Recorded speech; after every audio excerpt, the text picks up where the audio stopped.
Hi guys, कैसे हैं आप लोग। मेरा पिनाकल बैच लॉन्च हो चुका है JEE 26 के लिए और बच्चे इस चीज़ को लेकर कंफ्यूज्ड हैं कि सर इसमें आप क्या बहुत एडवांस लेवल चीज़ें पढ़ाओगे, 11th क्लास की चीज़ें पढ़ाओगे। मैं इस वीडियो के थ्रू दो काम करने वाला हूँ। पहले आप लोगों को इस बुक का रिव्यू दूंगा, एलिमेंट्री एल्जेब्रा, जो इसेंशियली उन बच्चों के लिए है जो जेई प्रिपरेशन के बारे में सोच रहे हैं या फिर ये सोचते हैं कि उनकी मैथमेटिक्स बहुत वीक है और इसको स्ट्रक्चरली कैसे सही किया जा सके। ये बुक, पहली बात तो देखिए, इसका नाम है elementary algebra for schools. Classic text series में से एक है ये। ध्यान से रखिए दोस्तों, तीन चीजें होती हैं। एक होती है हायर एल्जेब्रा, वो नहीं है ये। बेसिक एल्जेब्रा फॉर बिगिनर्स, वो भी नहीं है। This is the middle book, elementary algebra for schools. अब इसको हम लोग रिव्यू करेंगे, इसके अंदर कौन कौन से चैप्टर इसके अंदर इंपॉर्टेंट है।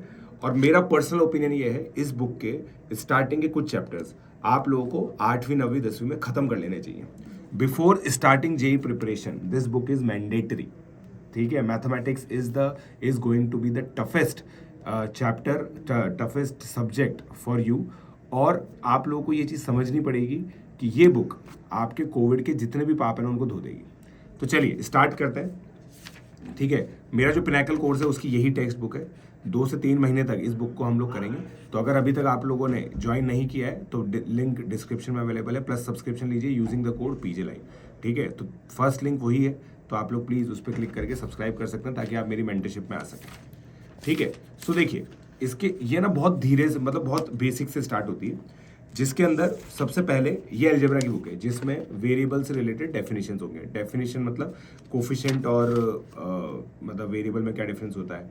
फिर जो एग्जाम्पल 1 है, मतलब एक्सरसाइज 1 बेसिकली, उसके अंदर कुछ वेरिएबल की वैल्यू दे रखी है और आपसे ये पूछा है कि जो एक्सप्रेशन उसकी क्या वैल्यू होगी। बिल्कुल एलिमेंट्री से स्टार्ट हो रहा है। फर्स्ट चैप्टर आप लोगों को करना चाहिए। और देखिए, मैथमेटिक्स के अंदर एक प्रॉब्लम होती है बच्चों को, वो ये कि आज अगर मैं बात करूं कि 2 की टेबल आपको आती है नहीं आती, आप बोलेंगे हाँ सर बिल्कुल आती है, क्योंकि कम से कम 1000 बार आपने 2 की टेबल बोल रखी होगी। Mathematics needs repetition. तो एक ही तरह के बहुत सारे क्वेश्चन इस बुक में दे रखे हैं। इसका मतलब यह है कि जैसे सब्सटीट्यूशन के ना 21 क्वेश्चन दे रखे, तो आप इतनी बार सब्सटीट्यूट कर लोगे ना, आपको लगेगा यार ये तो रिपीटेटिव है, तो बोरिंग है, बट वो फिर आपके सबकॉन्शियस माइंड में स्टैब्लिश हो जाएगा। मैथमेटिक्स आपके सबकॉन्शियस माइंड में अगर स्टैब्लिश हो गई तो फिर मैथमेटिक्स में रिकॉल करना बहुत आसान हो जाएगा।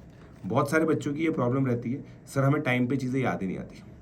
तो उन बच्चों को, वो बच्चे इस चीज़ से बच सकते हैं। पहला चैप्टर सब्सटीट्यूशन का है। सेकेंड चीज़ है addition and subtraction of like terms. जैसे 2x स्क्वायर को 3x स्क्वायर से ऐड कर सकते हैं, मगर 2x स्क्वायर को x क्यूब से ऐड नहीं कर सकते। अब NCERT में बहुत छोटा सा इसका सेक्शन दे रखा है, बट बच्चे मैंने ऑब्जर्व किया है कि बच्चे जब 11वीं क्लास में आते हैं ना, इस चीज़ को अप्रिशिएट नहीं कर पाते। तो इसके अंदर लाइक टर्म्स और अनलाइक टर्म्स के एडिशन के एक एक्सरसाइज दे रखी है, वो आपको करना चाहिए। फिर थर्ड चैप्टर है simple bracket addition. Simple bracket addition का मतलब हो गया, जैसे जो बोर्ड मास रूल बेसिकली उसमें लगता है। तो अगर आप 3 चीज़ों को ऐड करेंगे, उसमें 3 वेरिएबल होंगे। जैसे एक क्वेश्चन में आपको होता है ना 20p के plus Q minus R plus p minus 20q plus R plus p plus Q minus 20r। इसको करने से आप एल्जेब्रा से दोस्ती कर लीजिए। जो इतने गंदे गंदे वेरिएबल, बहुत सारे वेरिएबल देख के आप लोग परेशान होते हो ना, वो परेशानी आपकी दूर हो जाएगी। क्योंकि आदरणीय ऋतिक रोशन ने क्या कहा है, डर के आगे जीत है। डर को फेस कर लो। तो डर को आप फेस कर लेंगे ना, वो इससे हो जाएगा। और बहुत ईजी प्रॉब्लम्स हैं। और कभी भी आपको किसी भी चैप्टर में ऐसा लगे कि यार ये तो बहुत ईजीली हो रहा है, आप अगले चैप्टर को मूव कर जाओ। बट अगर अगला चैप्टर आपको परेशान कर रहा है तो फिर से पीछे वाले चैप्टर में आके जो आपने छोड़ा है ना, उसको रिवाइज करो, उसको अच्छे से सॉल्व करो। You have the time. 8वीं 9वीं 10वीं क्लास के बच्चों के लिए बता रहा हूँ मैं ये चीज़, ठीक है। फिर जो चैप्टर नंबर 4 है वो सब्ट्रैक्शन है। अब आप सोचो, एडिशन का अलग चैप्टर है, सब्ट्रैक्शन का अलग चैप्टर है। Subtraction is nothing but addition with negative quantities, right. We all know this thing, but इसको ये बोलना बहुत आसान है। आज मैंने बोल दिया, आपको समझ में आ गया, बट इसको करके देखो। जब आप इसको करके देखेंगे ना, तब आप लोगों को बहुत अच्छी फील आएगी। और इसमें मेन क्या है ना, आपका जो कैलकुलेशन का डर है ना, वो हटा देंगे, ठीक है। मतलब इसमें जैसे एक क्वेश्चन है 3xy minus 5yz plus 8zx में से minus 4xy plus 2yz minus 10zx को सब्ट्रैक्ट करो। तो आप माइनस लगाओगे, माइनस माइनस प्लस होगा। वो सारी इंट्रिकसीज होती है ना जो अलजेब्रा की, वो आप यहाँ पे फेस करोगे और आपका फाइनल आंसर मैच करना चाहिए। The important part is this, ठीक है। फाइनल आंसर अगर आपका मैच नहीं कर रहा है तो आप समझ जाइएगा कि आप सिली मिस्टेक कर रहे हो। जब तक आप सिली मिस्टेक कर रहे हैं तब तक आप रिपीट करते रहिए, ठीक है। फिर उसके बाद मल्टीप्लिकेशन आता है। अलजेब्रा के अंदर जो मल्टीप्लिकेशन चीज़ें होती हैं कि भाई मल्टीप्लाई करना होता है वेरिएबल्स को, जैसे एक्स स्क्वायर मतलब a plus B into 2a plus 3b, अब इसको मल्टीप्लाई करना। अब दोस्तों आज अगर मैं आपको बोलूँगा ना कि यार आप एक काम करो 13 इंटू 24 करो, ये आप कुछ बच्चे मन में कर लेते हैं, कुछ बच्चों को लिखना पड़ता है। जेई में स्पीड एक प्री रिक्विजिट होता है।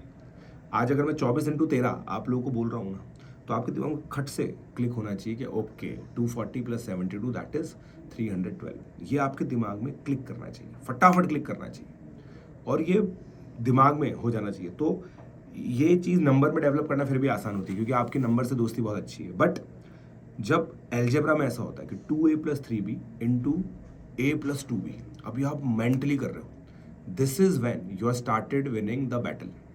और ये चीज़ आपको कहाँ पे मिलेगी? मल्टीप्लिकेशन के अंदर।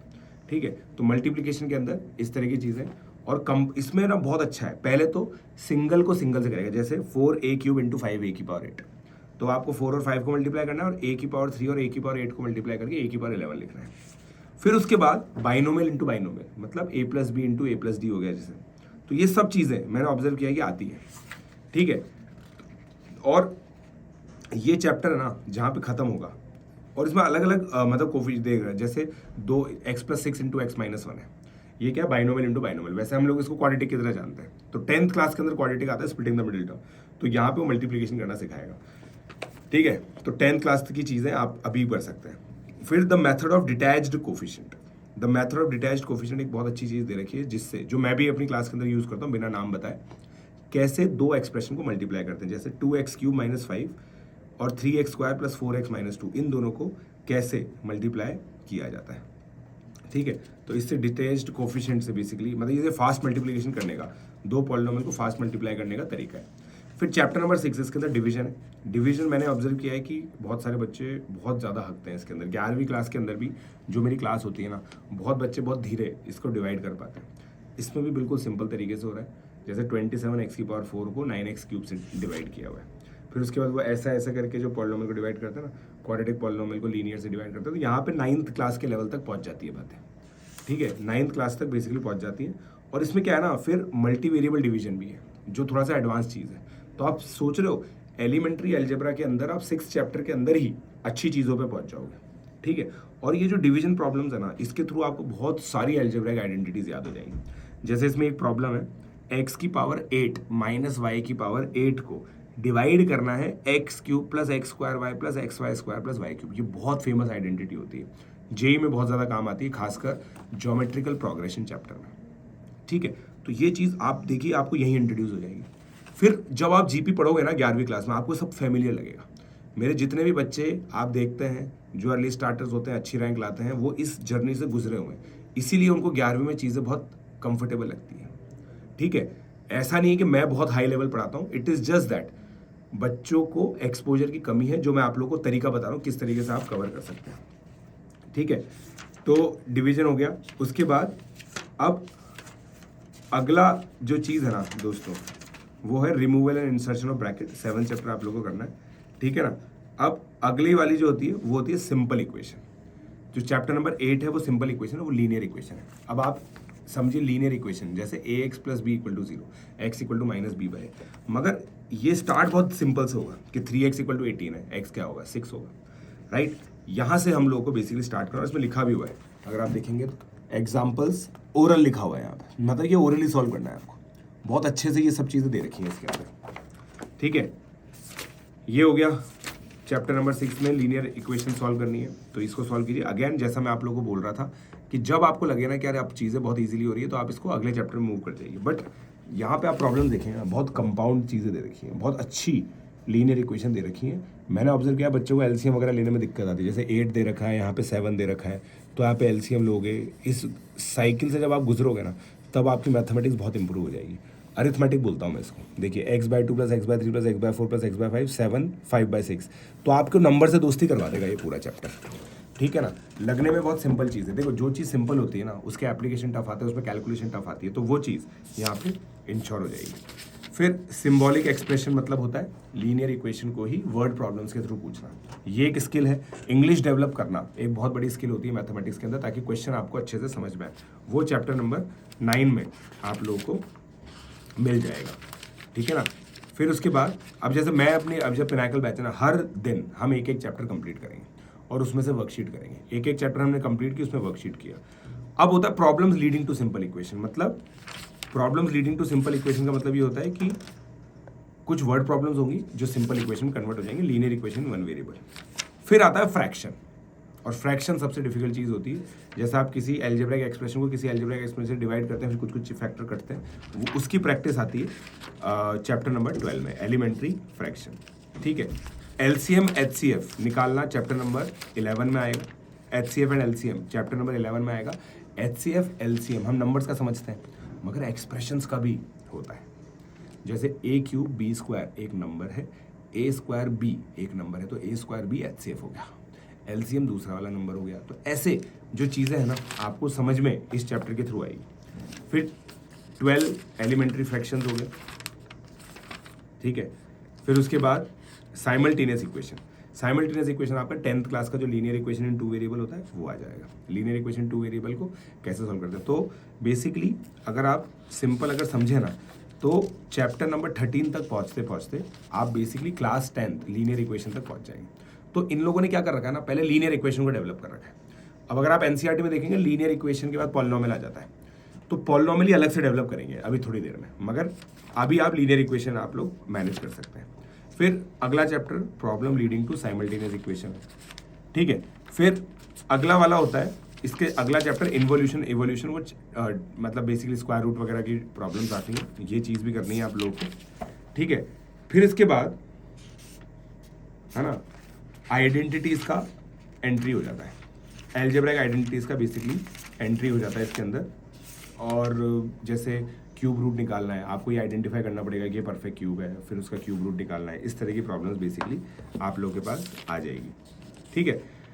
चैप्टर 17 से फैक्टराइजेशन चालू हो जाता है, फैक्टराइजेशन ऑफ पॉलिनोमियल और फैक्टराइजेशन थ्रू अलजेब्रिक आइडेंटिटीज़ हमारे 9th क्लास 8th क्लास से चालू हो जाता है, 8th 7th 8th 9th 10th में होता है। तो फैक्टराइजेशन इसमें चैप्टर नंबर 17 से चालू होता है।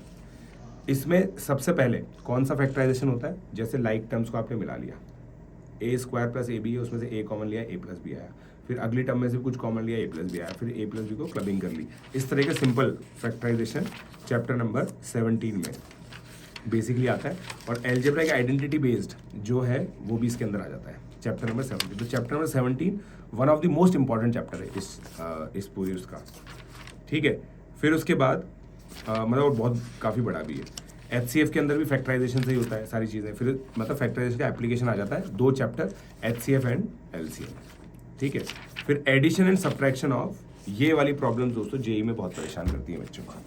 आप देखिए इन तीनों को जैसे ऐड करना है, 3/x - 2/2 + 3, तो ये जो है ना, इसमें एलसीएम लेने में बच्चों को बहुत दिक्कत आती है लाइफ में। तो यहाँ पे आप लोगों का ये सॉल्यूशन आएगा, और ये बहुत इंपॉर्टेंट स्किल है। इंटीग्रेशन के अंदर ये चीज़ यूज़ होती है, पार्शियल फ्रैक्शन के अंदर, क्वाड्रेटिक इक्वेशन के अंदर बहुत ज़्यादा यूज़ होती है, बहुत ज़्यादा यूज़ ये होती है। और दिक्कत क्या है ना, जेईई के टीचर्स मानते कि आपको आता है, ठीक है। उसके बाद सिंप्लीफिकेशन ऑफ कॉम्प्लेक्स फ्रैक्शन है, मिसलिनियस फ्रैक्शन, ये सब चीज़ें हो गई, ठीक है। अब रिजोल्यूशन इनटू फैक्टर, फिर थोड़ा सा क्या है ना, स्प्लिटिंग द मिडिल टर्म पे आ जाएंगे। Splitting the middle term NCERT के अंदर 9th क्लास के अंदर है, 10th क्लास के अंदर है, ठीक है। क्वाड्रेटिक इक्वेशन सॉल्विंग तक आ जाते हैं बेसिकली, ठीक है। फिर अगला चैप्टर जो है ना 23 chapter, harder equations. Harder equations के अंदर आप लोग की कुछ ऐसी इक्वेशंस बनेंगी जिसमें मस्त आपका मतलब फैक्टर्स बन रहे होंगे, बहुत डिफिकल्ट इसके अंदर कैलकुलेशन होती है, और यहीं पे मैनिपुलेशन का काम चालू होता है। जिस चीज़ के लिए आप लोग मुझे जानते हैं, सिंपल फॉर्मुलेशन, इजी मैनिपुलेशन, यहाँ पे मैं आप लोगों को मैनिपुलेशन करना सिखाऊंगा, कैसे कैसे आप मैनिपुलेशन कर सकते हैं। तो ये प्रॉब्लम्स बेसिकली बहुत अच्छी हैं, मतलब आपका बहुत अच्छे से मैथमेटिक्स डेवलप हो जाएगी, ठीक है। फिर उसके बाद क्वाड्रेटिक इक्वेशन आ जाती है 25 chapter, and this is the end of it. बस 25वां चैप्टर है क्वाड्रेटिक इक्वेशन। यहाँ पे आप लोगों को क्वाड्रेटिक इक्वेशन सॉल्व करनी है और इस बुक को समाप्त कर देना है, क्योंकि उसके बाद से आप 11th क्लास पढ़ने के लिए बिल्कुल रेडी हो जाए। तो पिनाकल बैच जो है दोस्तों, उसके अंदर आप लोगों को ये पूरी 25 चैप्टर तक मैं सॉल्व करवाऊंगा, डिस्कस करवाऊंगा। और जब आप मेरे साथ सॉल्व करेंगे, मेरे साथ डिस्कस करेंगे, तो बहुत अच्छे से लेवल डेवलप होगा। तो आप लोग का जो मिथ है ना कि मैं तो बिल्कुल 11th क्लास पढ़ा रहा हूँ पिनाकल के अंदर, ऐसा नहीं है। बिल्कुल बेसिक से बेसिक जो बच्चा है ना 8वीं क्लास में पढ़ रहा है, वो भी इसको ज्वाइन कर सकता है। तो लिंक डिस्क्रिप्शन में अवेलेबल है, जल्दी से आप ज्वाइन कीजिए using the code PJ Live। Let's crack it.